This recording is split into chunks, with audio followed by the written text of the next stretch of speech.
서울 도심 속의 한 시민 휴식공원. 등산로 곳곳을 가로막고 있는 수많은 무덤의 석상들. 이 버려진 무덤의 주인공들은 누구였을까? 그들은 넷이었다.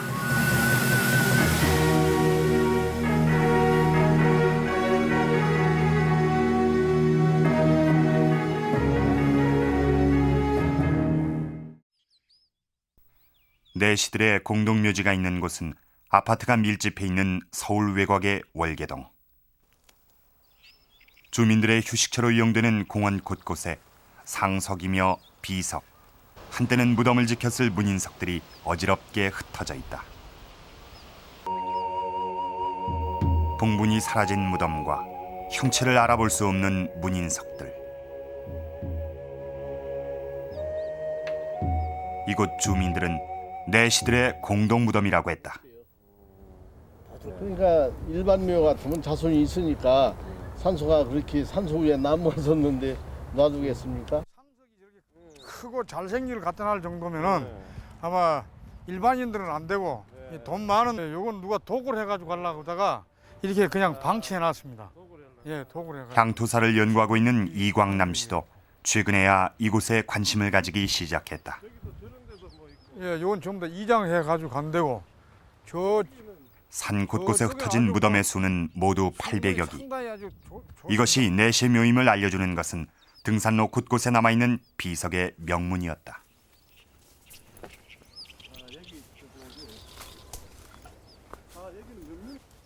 예, 저 비석이 보면은 통운대부 행내시부 상. 내시부가 여기 있네요. 예, 내시부. 내시부. 내시들이 속해 있던 부서로 무덤의 주인이 내시란 것을 분명히 말해주고 있다. 그 누구도 관심을 가져주지 않았던 버려진 무덤들. 이곳은 내시들의 공동묘지였다. 내시들의 무덤은 다른 지역에서도 어렵지 않게 찾을 수 있었다. 경기도 고양시의 한 야산. 이곳 역시 산 여기저기에 수많은 상석과 비석들이 방치된 채로 흩어져 있었다. 그렇죠. 상속도 이제 많이 있었고요. 큰 건 많이 있었는데 이제 묻히고 막 없어지고 이제 그랬죠. 그런데 묻혔잖아요, 저기도. 내시의 공동묘지였다는 것은 쉽게 확인할 수 있었다. 뚜렷이 남아있는 글자 승전세. 왕명을 받들고 전달했던 내시였다. 또 다른 비석. 한때 내시부 최고직에 있었던 인물이 이곳에 묻혀 있었다.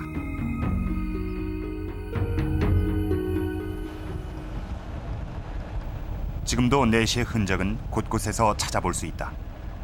유원지로 잘 알려진 장흥.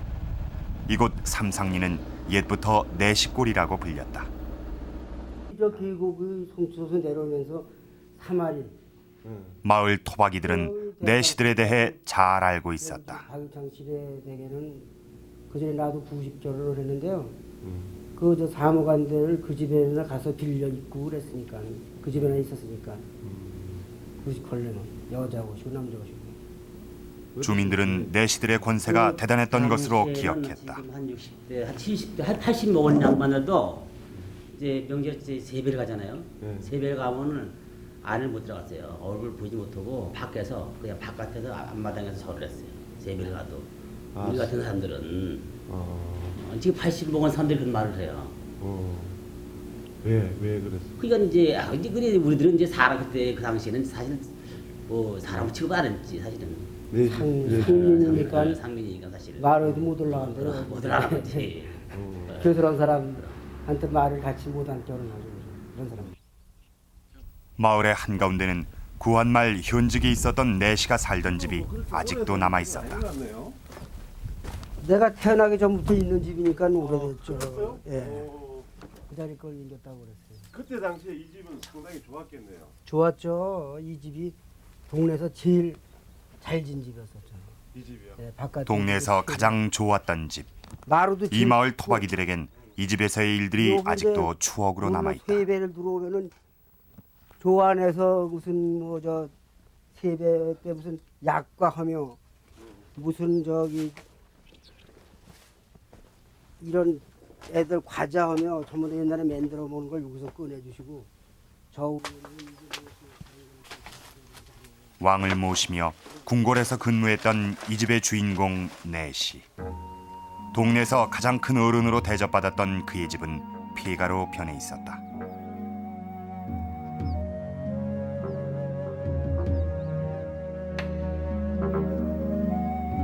왕조의 몰락과 함께 그 존재까지도 잊혀져 가고 있는 내시의 흔적이 곳곳에 남아 있었다.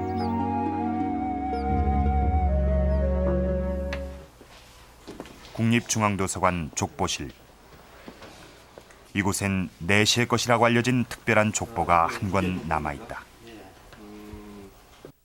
혈통이 아니고 양세기보. 해가지고 여말 선초의 내시였던 윤득부를 시조로 하는 내시 집안의 가계도다.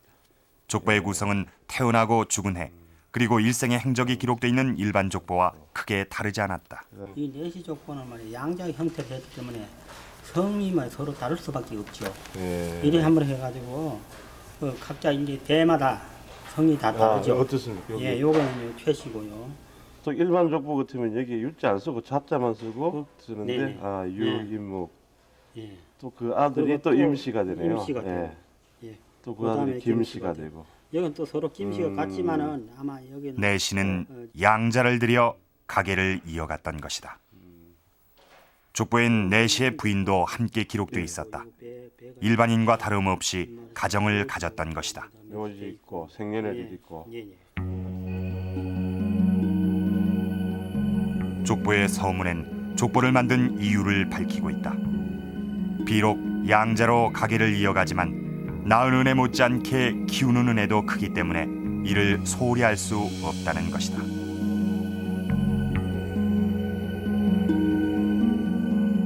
우리는 족보를 통해서 내시의 후손을 찾아보기로 했다. 필사로 쓰여진 또 다른 내시 족보 가승. 선조 당시의 내시 김계한을 시조로 한 집안의 가계도였다.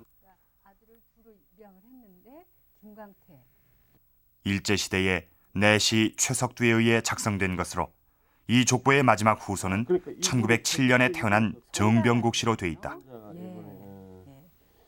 아직 생존해 있을지 모르는 정병국 씨를 찾아보기로 했다. 1907년 6월 7일생이라고 명시돼 있는. 그 단서는 족보 속에 나타난 기록이었다. 족보에는 3대 이후로는 월계동 공동묘지가 아닌 양주 사내리의 집안 선영의 묘를 썼고 그 부근에 이들이 살았다는 마을이 있다는 것이다. 정병국 씨의 선영이 있는 양주의 사내리를 찾기로 했다. 정병국 씨의 거취는 의외로 쉽게 확인됐다. 한 7, 8년 전에 돌아가셨어요. 아, 효천리에 계속 거주하고 계시다가 예, 예. 또 효천리에 지금 인양반들 계열에서는 가장 그 높으신 분이었고 우리가 찾고 있는 정병국 씨 대신 그 동생이 있다고 했다. 그렇다면 족보가 작성된 직후에 입양된 김계한의 생존해 있는 마지막 후손임이 틀림없다. 유충현 씨가 남문 상고 그 당시 상고인가 거기에 재단 이사장 하셨어요. 아 그분이 지금 현재 계십니까? 유충현 씨 계시죠. 우리는 마지막 후손인 유충현 씨를 만나기 위해 일제시대까지 사내리로 불렸던 효촌리를 찾았다. 어렵게 유충현 씨를 산소가 만날 수 있었다.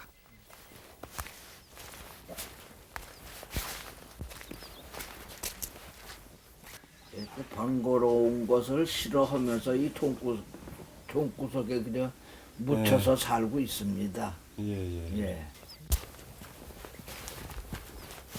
여기 제가 자손들이 많지 않고 올해 71살의 유충현 씨. 김계한의 14대 손으로 아버지 댁까지 내시직에 있었다는 이 집안의 마지막 후손이다.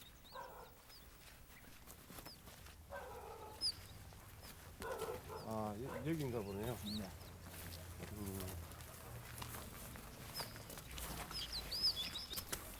그는 제일 먼저 선조들을 모셔놓은 곳으로 취재진을 안내했다.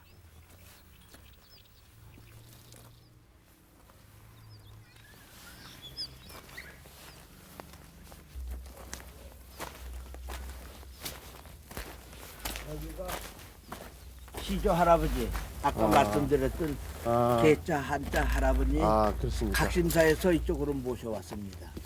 그래서 이 국내 저쪽에다가서 모셔왔다가 뭐 원래는 각심사 저 월계동 쪽에 네네네 있었습니까? 네, 거기 있었어요.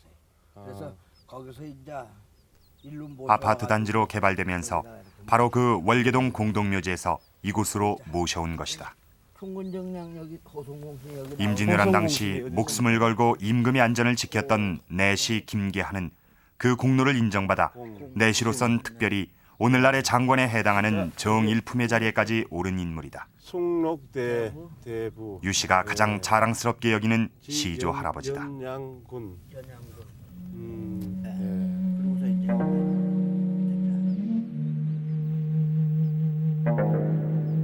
이곳엔 족보에 나온 사람들의 묘가 대부분 모셔져 있었다. 대대로 임금을 가까이 모셨던 내시 집안. 유충현 씨는 할아버지에 대한 기억을 잊지 못했다. 할아버지는 참 준엄하셨죠. 그가 구척장신이시고 참 이 여기서 저 이 건너 산에 망원경으로 이렇게 내다보시다가 남의 산에 와서 이제 난구하는 사람들이 있으면 소리를 지르면 거기까지 들릴 정도로 나서 목청이 우람하셨어요. 그 뭐 참 일대에 그야말로 참 몸만 성한 사람이었다면 무사 기질은 있었을 거예요. 그렇게 장엄하고 아주 그냥 건장하시고 또 글씨도 또 아주 명필로 잘 쓰셨고 전부 이렇게 꺼내가지고 유 씨는 단란했던 어린 시절의 기억을 생생하게 간직하고 있었다. 그때는 겸상이라는 게 없어요. 어른들 앞에서는 다 독사이지. 그렇게 상을 보면 그저 이 아버니, 할머니, 할아버지, 어머니 딱 단독상이지 저거래. 그 이제 겸상이라는 법이 없어요. 이런 더군다나 이 뭐 식탁을 놓고 둘러 앉아서 먹는 법칙은 없고. 근데 이제 특별히 할아버니가 이 할아버니가 석자도자 할아버니가 그 어린 거 이래 오너라 밥 가지고 오너라. 아주 파격적이죠. 그러면 그 맛있는 거, 야 이거 먹어라. 이거 먹어 이놈아. 그러면 또 우리 아버지 되는 분은 아이 버릇 나쁘게 가르친다고 또 옆에서 잡을 안 서기죠. 취재팀이 가져간 족보를 보여주자 6.25 때 잃어버렸던 족보를 찾았다며 그도 뭔가 보여줄 게 있다고 했다.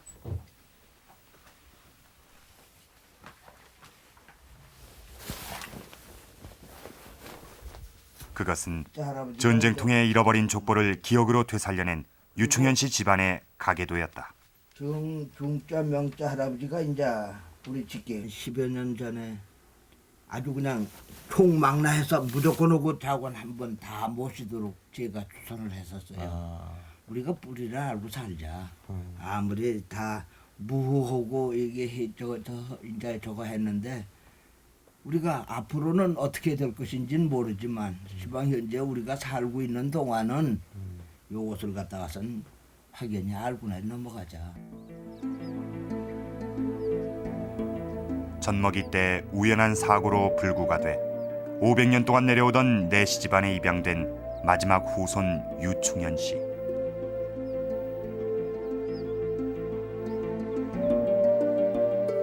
우리는 그를 통해 내시 집안의 가계가 어떻게 이어져 왔는지 확인할 수 있었다.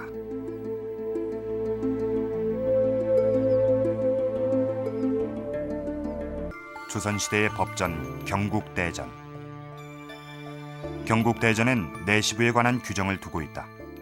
내시부를 승정원이나 홍문관과 같이 하나의 관부로 인정해 그 조직과 임무를 상세히 적어놓고 있다.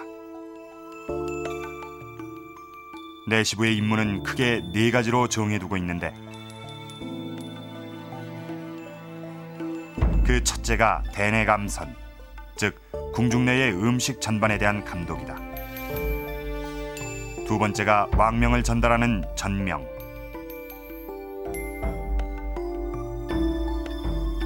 세 번째로 궁중의 문을 지키는 수문,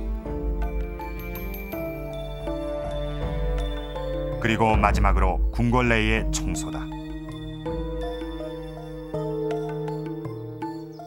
하지만 이것은 포괄적인 규정일 뿐 실제로는 궁중의 제사는 물론 왕실의 재산관리, 궁실의 각종 공사, 궁녀의 감독 등 궁중 내의 모든 대소사에 내시들이 관여했다.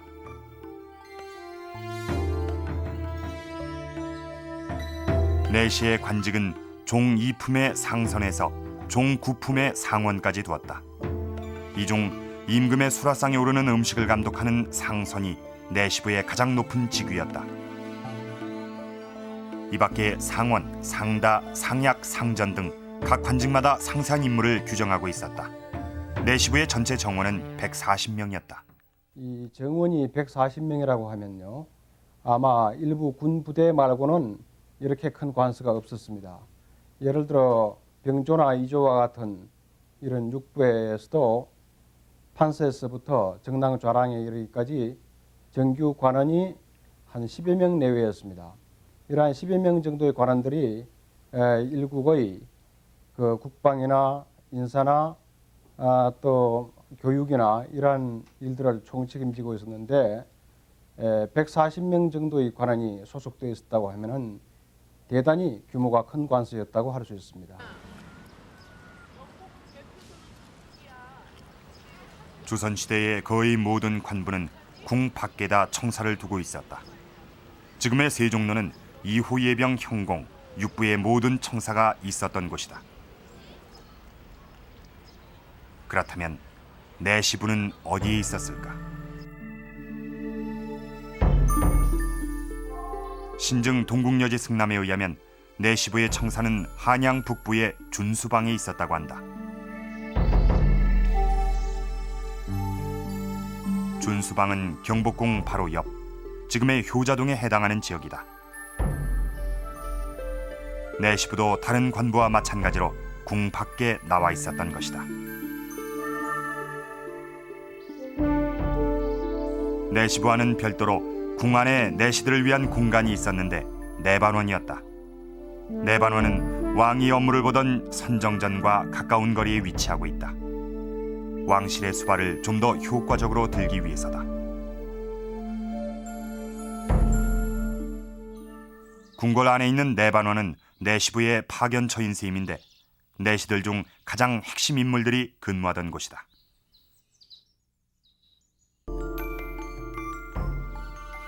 내시들은 크게 장번과 출입번으로 나뉘는데 번은 교대로 근무하는 것을 의미한다.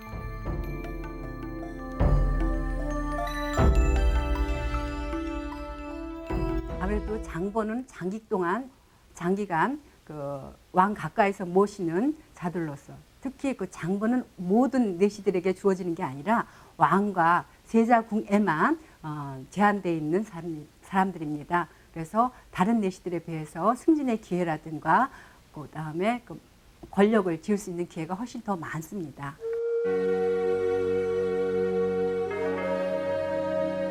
장번 내시는 내시부의 핵심 요직에 해당된다.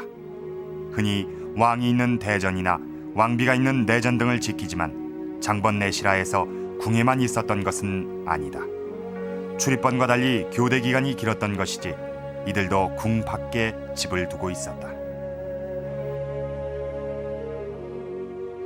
그러니까 내시부가 있었던 그 준수방, 오늘날 효자동과 통인방 근처라고 생각되는데 당연히 그 지역에 많은 그 내시들이 살고 있었고 내시들이 궁 밖에 살았다는 것을 말해주는 기록이 있다.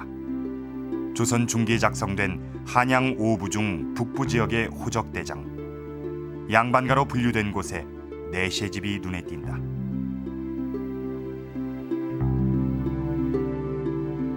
양반 관직을 가진 51가구 중 8가구가 내시의 집이었다. 그러면 그때 당시 내간분들이 그 궁궐 부근에 많이 그렇죠. 그쪽으로 많이 살았죠. 어디 많이 살았습니까? 그러니까 와룡동, 그 종로 3가에서 자가 동갈 쪽으로 나가선 집들이 내관집이 많았어요. 동굴 쪽으로요? 네, 동관. 그 종로 3가에서 비원으로 올라가는 길을 동관이라고 그랬어요, 그때가. 동관길로 나가서 길 양쪽에 내관들이 많이 살았어요. 유 씨는 바둑대회가 자주 열렸던 곳으로 유명한 운당여관이 원래 내시의 집이었다고 했다. 지금은 없어졌지만 비원 바로 앞 이곳 일대엔 많은 내시의 집이 있었다고 한다. 경국대전에는 내시가 3세 이전의 어린이를 양자로 드릴 수 있도록 규정하고 있다. 그렇다면 이들 양자들을 어떻게 입양했을까? 19세기 말 조선에 온 프랑스인 신부 샤를르 달레. 그가 저술한 한국 천주교사에는 구한말 궁궐안의 모습과 함께 내시들을 어떻게 입양했는가를 알려주는 기록이 있다.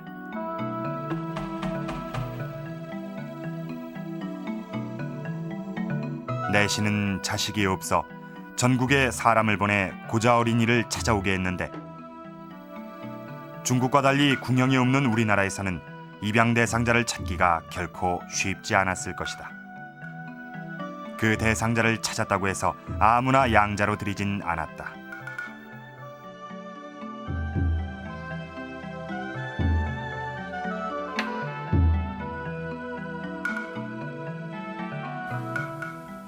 근데 내가 4살 적인가?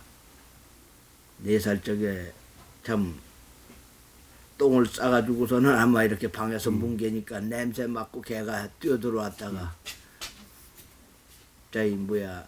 나를 갖다가서 아마 덮친 모양이죠.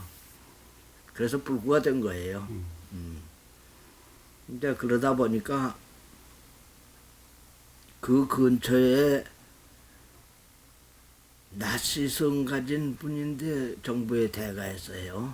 그 당시에 상당히 높은 벼슬을 하던 분이 나준하 씨인데 그분이 아마 증거를 해가지고 나를 일로다가선 참 양자로다가선 저걸 한 모양입니다. 그때 그런 식으로 다 이렇게 그렇죠. 청거를 하고 해서 연줄로. 예. 그래 또 그 양반들이 저거 할 적에도 아무나 마구 받지는 않은 모양이에요. 그래도 그 집안의 내력을 보고 또 가세가 어느 정도인가 보고 또 교육 같은 것은 어느 정도인가 그걸 보고 아마 이 양자도 아마 받아들이는 모양입니다.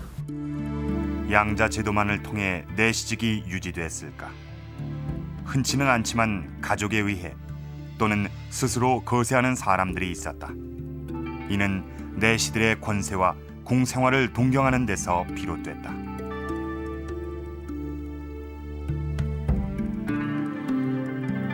이 밖에도 여러 경우가 있었을 거라고 추측되지만 기록이 없어 알 수는 없다. 지난 80년 초 사망한 마지막 내시 정환화 씨.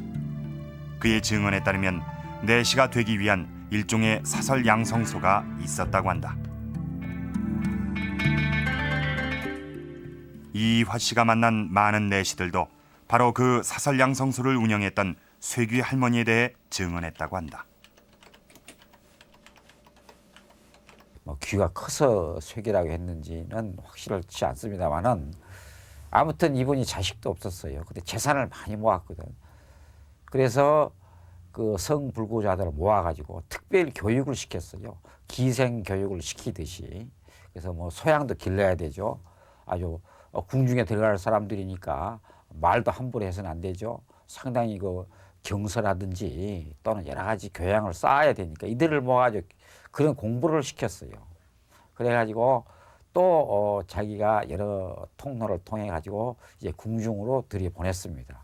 그러니까 쇠귀 할머니가 배출한 그런 사람들이 궁중에서 세력을 잡으니까 이거 쇠귀 할머니도 올라갈 수밖에 없고 또 쇠귀 할머니를 어머니로 모셨으니까 그래서 그 쇠귀 할머니라는 분이 그 우이동에다가 죽은 뒤에 묘를 썼는데 여기에 늘 제사를 지내러 내시들이 다녔다고 합니다. 궁에 들어가서도 철저한 교육을 받았다고 전해진다. 이들의 구체적인 교육 내용은 알 수 없지만 내시의 몸가짐과 궁중의 법도를 배우는 것으로 시작됐다고 한다. 다만 경국대전은 현직 내시들도 공부를 해야 하고 1년에 4번 성적을 평가해 고과에 반영하는 것으로 미루어 볼 때 엄격한 선발과 교육을 통해 한 사람의 내시가 만들어짐을 알 수 있다.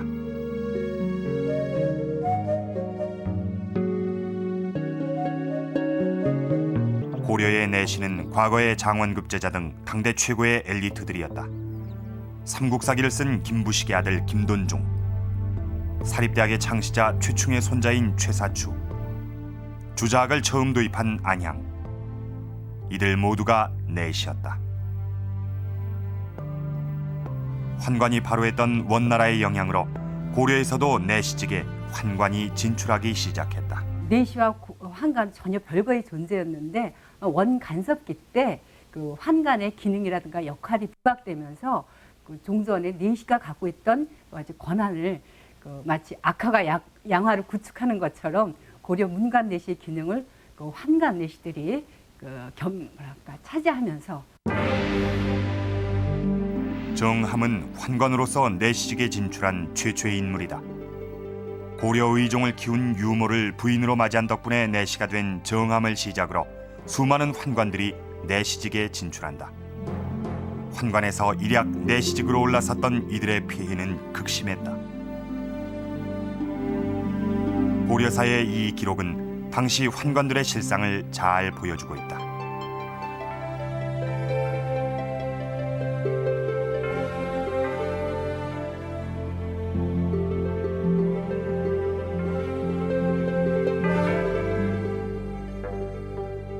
내시가 환관으로 완전히 대체된 조선시대에 들어서자 조선은 경국대전에 내시의 임무를 규정해 그들의 맡은 바 임무를 엄격히 제한했다. 고려를 거울 삼아 환관의 피해를 더 이상 되풀이하지 않기 위해서였다. 하지만 지켜지지 않았다. 그것은 기본적으로 내시들이 왕과 가까이 있을 수 있는 신분이었기 때문이었다. 왕의 측근에서 근무하기 때문에 왕의 측근에서 왕명을 전달하기도 하고 또 궁중의 궁녀들을 관리하기도 하고 하기 때문에 역시 상당한 영향력을 가지고 있었습니다. 특히 정치가 어려운 때나 정치적인 격변기에는 이 사람들의 영향력을 발휘하는데요. 궁궐의 정보를 독점할 수 있었기 때문에 정치적 혼란기에는 이들이 관여될 여지가 많았다. 또한 대외적인 상황에서도 내시들이 깊이 관여했다.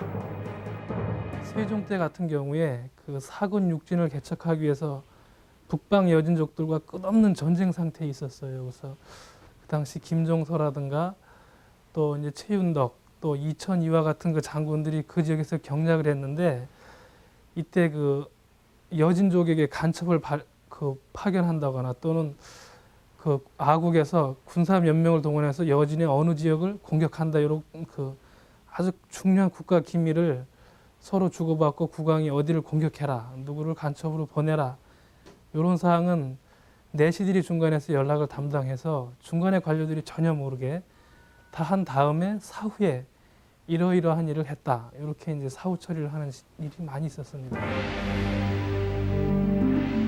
왕이 내시들에게 주는 임무엔 부를 축적할 수 있는 여지가 많았다. 왕실의 재산 관리, 궁중의 각종 공사, 지역의 실정 파악 등의 업무를 통해 내시들은 개인적인 치부에도 열중했다. 고려사의 환자전, 즉 내시전을 따로 둔 이유도 바로 이런 상황을 경계하기 위해서였다. 그러나 내시의 피해는 이에 그치지 않았다. 특히 왕명 출납이 많은 문제를 야기시켰다. 조선시대의 왕명은 성정원에서 맡아가지고 출납을 하게 되는데 육조라든지 각 부서에서 공문서가 올라오면은 이것이 성정원에 모이게 되고 이 성정원에서부터 국왕의 처소까지 출납하는 일은 이 내시들이 맡고 있습니다. 또 내시들은 이러한 공문을 전달할 뿐만 아니라 편전에서 왕의 명령을 기초하기도 하고 그것을 성정원으로 전달하는 이러한 임무를 맡고 있는데 때로는 이 내시들이 왕명을 변조하기도 하고 또 왜곡해서 전달하는 일이 없지 않았습니다. 그리고 왕들도 어떤 경우에는 그것을 귀찮게 생각해가지고 전적으로 내시들에게 왕명의 전달을 맡겨두는 이러한 일도 있었습니다. 왕명 출납을 가장 악용한 대표적인 인물은 연산군 때 내시였던 김자원이었다.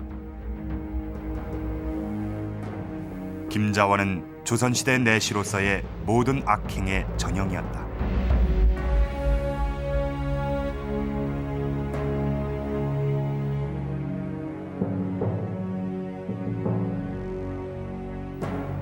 김자원이 승정원에 출입할 때 모든 승지가 머리를 숙여야 했다. 관료들은 김자원을 통하지 않고는 왕을 볼 수 없을 정도로 막강한 권력을 행사했다. 내시 김자원이 행차하는 곳에서는 아무리 양반이라도 말에서 내려야 했다.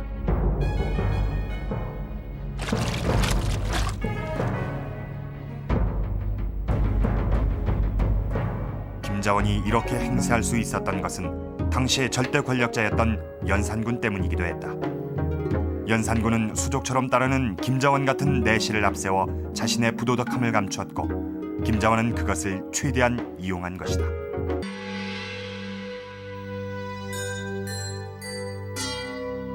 조선시대에도 궁중의 사람으로 자기 직분에 충실했던 수많은 내시들이 있었다. 피해단의 근원이 됐던 왕과 내시와의 밀접한 관계, 그 자체가 피해단의 원인으로만 작용한 것은 아니었다.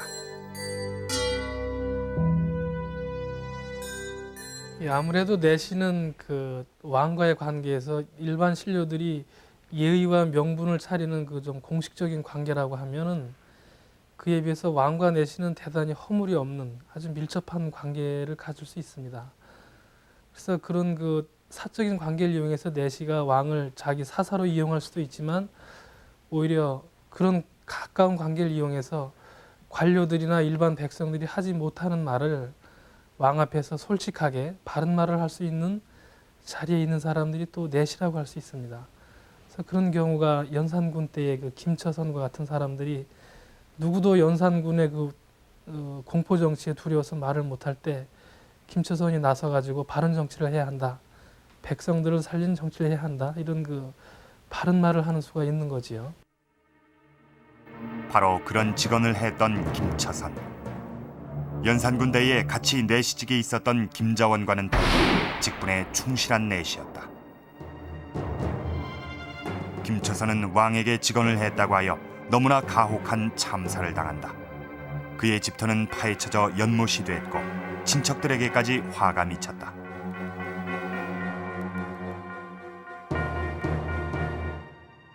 조선조를 통틀어 공을 세웠던 내시들은 수없이 많다. 그들은 왕의 인정을 받아 공신의 칭호를 받았지만 대부분 신료들에겐 형편없이 평가된다.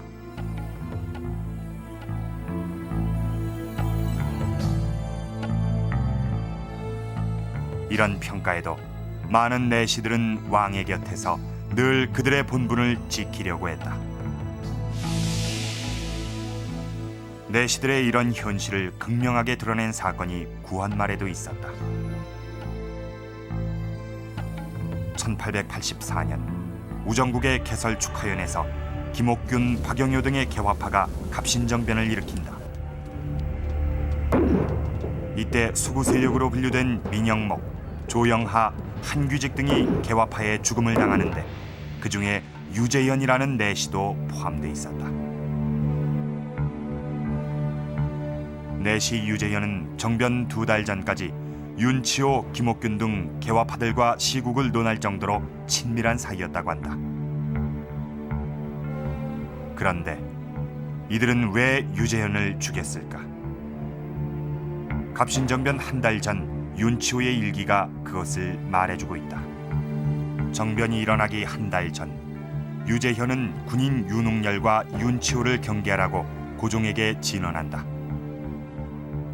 이로 인해 유재현은 개화파에게 배신자로 찍혔고 결국 살해된 것이다. 국왕에게 충성을 하는 입장에서 개화파들의 동정을 파악하고 이것을 거꾸로 국왕에게 보고하는 이러한 역할을 하지 않았느냐, 그렇게 생각됩니다. 그렇게 볼 수 있는 한 가지 이유는 갑신정변이 일어나기 한 달여 전쯤 내시 유재현이 그 당시 개화파의 일원이었던 윤웅열, 윤치호의 아버지이죠. 윤웅열과 윤치호 등 이와 같은 개화파 인물들을 경계하도록 고종에게 진언하는 내용이 납니다. 그런데 이 내용이 바로 그 윤치호 등 개화파 인물들에게 다시 또 전해집니다. 아마 이러한 그 시점을 전후로 해서 개화파들이 유재현을 배신자로 이렇게 보게 되었고, 그래서 갑신정변 당시 죽지 않았느냐, 이렇게 생각합니다. 그러나 유재현의 입장에서 보면은 왕에게 어디까지나 충성을 했던 인물로 이렇게 보아야겠죠. 결국 갑신정변은 수구파의 승리로 막을 내리고, 그때 유재현과 함께 죽은 민태호 등 6명에게 영의정 등의 벼슬과 시호가 내려진다. 그러나 유재현은 제외됐다. 바로 내시였기 때문이다.